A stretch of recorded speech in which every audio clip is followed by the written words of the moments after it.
Hello Gemini, thank you for joining me for your weekly forecast for the Sun or the Ascendant for week commencing the 24th of September.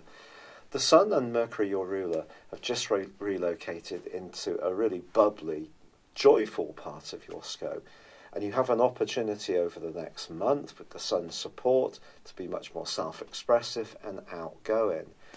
Now, there is going to be a full moon on Tuesday, which features the sign of Aries. Now, this could see you over the next couple of weeks having to balance the time you spend on the things that are important to you and your self-expression and the more collective enterprises and associations and friendships that you have. But what's interesting about this particular full moon is that Mars, the planet of courage, adventurism, is in a part of your scope at the moment which is very much about shaking things up, being more of a freer spirit. So I think it's possible that you may do something over the next couple of weeks which is actually really quite exciting. But there may be part of you that might be a bit worried about being more spontaneous, and this is coming from the fact that Uranus is still squaring up with Mars and will do so through to the end of this week. More challengingly than that even, I think, is that on the back of this full moon, the Sun is squaring up with Saturn. Saturn's in the part of your horoscope and has been since the 19th of December last year, which is all about responsibilities around money, very close alliances, property, business, entrepreneurship, with Pluto here as well. And of course Mars was here until the middle of September. Well, I do feel that there's part of you that could feel a bit compromised this week between the things you want to do for yourself and the things that other people, almost by right, expect you to be committed around. For example, if you're in a love relationship where you don't get much freedom to be with your friends, you tend to be very devoted to it, I think it would be good to create a bit more space for yourself. If you don't, a sense of resentment could start to build up under the auspices of Saturn, which, remember, is about obstacles and restrictions. You need to have some time to feed the things that make you happy. So if you're spending too much time working, for example, and putting the money on the table to pay the bills, which is clearly very important, but this is pulverizing your passion around the things that make you happy, something has to give. And I think really that's the message of this week, finding a bit of a better balance. But I think there's part of you that's actually going to be really quite wanting to be a bit naughtier, a bit more rebellious, have some fun, and in some ways forget about the consequences a little bit. But of course Saturn will be there along with Pluto, reminding you of the importance of these things. So why not create some moments of escapism? I think it will do you absolutely the world of good. It's been a real pleasure being with you. Thank you so much for joining me. I'd love it if you would like or comment on this video. Or if you've yet to do so, please do subscribe to my channel. For now, good luck and goodbye. Hello Gemini, thank you for joining me for your September monthly forecast. This is for the Sun or the Ascendant. I am sorry that I'm doing this a little bit later than I would like, but here goes. This month begins with quite a big focus, to be honest, on the part of your situation which is to do with your emotional bearings, your foundations. It's not just in terms of home, it can be where you feel most comfortable in your life in general. The atmosphere of situations is going to take on a much greater importance for you. Obviously, your great gift is your mind and the ability to communicate with lots of different people in lots of different ways, very bright and articulatedly. But Mercury, your ruler, does come out of shadow early this month because it had been going backwards, as you know, since the 26th of July, in the sign of Leo, which is all about your everyday thinking, your everyday thoughts. But because of that retrograde, although it's come to a close, it's coming back to the point at the start of this month where it emerges through the point where the retrograde began.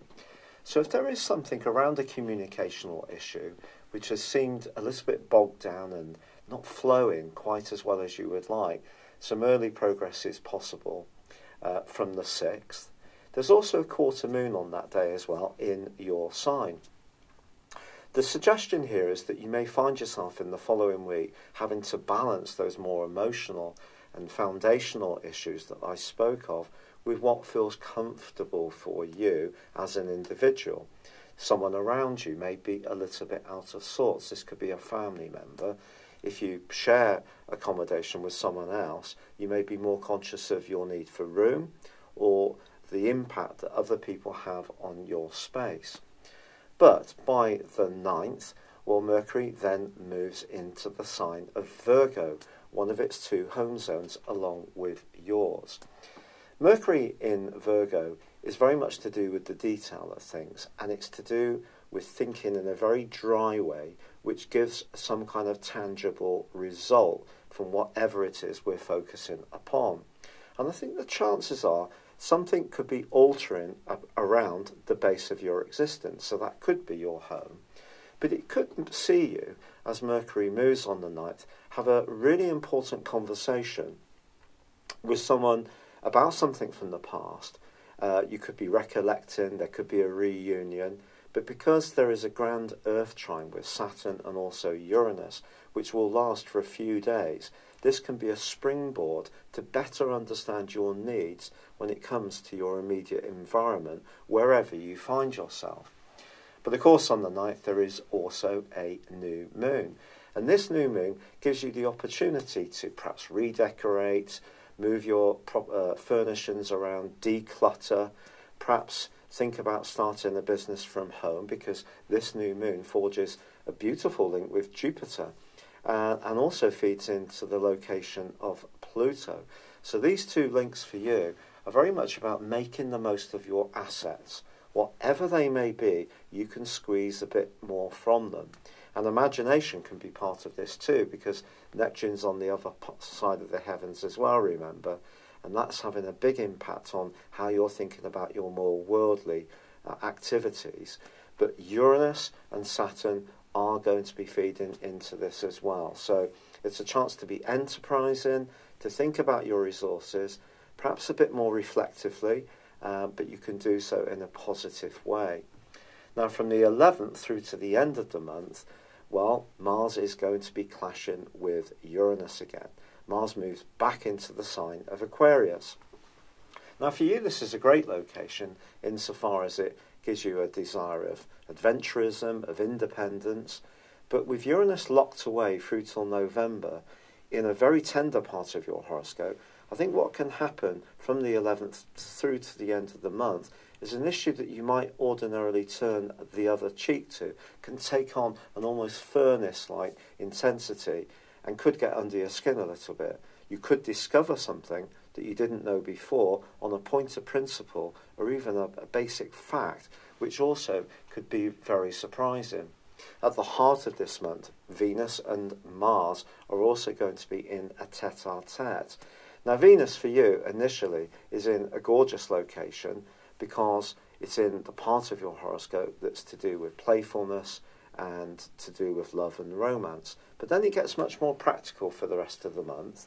But it's not the end of the opportunity to be more outgoing, because both the Sun and your ruler Mercury are going to be moving into the sign of Libra for the last 10 days. And this gives you a wonderful opportunity to rejuvenate your enthusiasm over anything that you feel passionate about.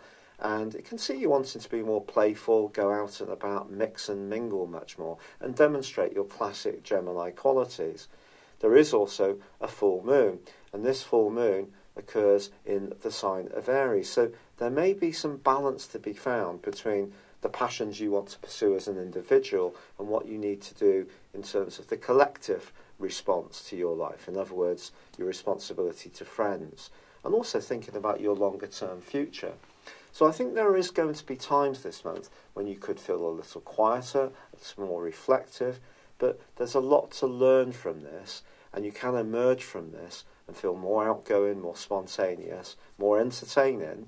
And if in a romantic context you are thinking about things carefully on the back of Venus's square with Mars, and also in terms of the more introverted energies of Mercury being in the 4th house, which can see us bottling up our feelings a little bit, I have to be honest. But once it emerges, you're going to be that much more outgoing. Now, the other thing to mention is that Jupiter and Pluto do retain a fantastic link all month. Jupiter is, of course, traditionally about good fortune. Pluto's about change. Pluto can be about ruthless change, where we are so mindful of getting what we want from situations that we sweep opposition apart, or it can see other people inflict that kind of energy upon us. Sometimes also Pluto will root out of our lives things that we're not even conscious that we don't really need anymore, and that can be very disconcerting too. But in this combination, I think there's every chance that if you're working hard at something you feel passionate about and that you enjoy, there could be something that falls into place very well for you around earnings or a job this month. I do hope so. It's been a real pleasure being with you. Thank you so much for all the wonderfully kind comments and feedback and suggestions about dealing with my rheumatoid arthritis. I sincerely appreciate it. I'd love it if you would like or comment on this video, or if you've yet to do so, please do subscribe to my channel. But for now, good luck and goodbye. Hello, thank you so much for watching my video. I'd love you to join me at my Horoscope Ace app. You can find this at www.horoscope-ace.com. You can use it through Android, iOS, Apple or Facebook. Check out your ascendant or your moon sign, or download your free birth chart. There's all your favourite videos, plus there are daily, weekly, monthly and yearly horoscopes for general, love, Chinese and Indian astrology. If your passion is tarot, there's my brilliant 3-card money or love tarot readings too. And it's all there at www.horoscope-ace.com. Thank you.